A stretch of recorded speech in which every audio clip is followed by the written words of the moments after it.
Welcome to Samba Samba. Enjoy the video. You begin by launching Sway and creating a new Sway. Pick a template only if it speeds your goal. Once done, name the project clearly so navigation and sharing remain simple.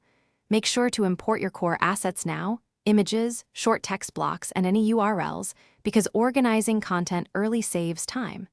You'll also decide a rough structure: narrative, sections, or cards. This first step sets the direction. Avoid clutter by selecting only the essentials you'll use immediately. Now you assemble the body of the Sway.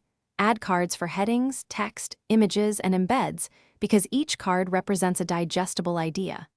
Once you have cards, drag and drop to create logical flow and group similar cards into stacks or grids to maintain pacing.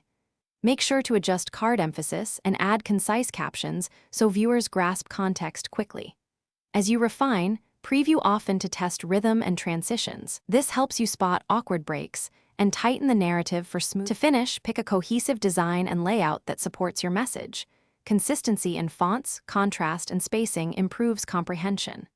Once done, preview the Sway in multiple view modes and devices, then set sharing permissions or export as needed. If something breaks, missing media or odd behavior, try clearing your browser cache, verifying media links, or duplicating the Sway to test changes safely. If permissions block content, make sure embedded links are public. Publish confidently after these final.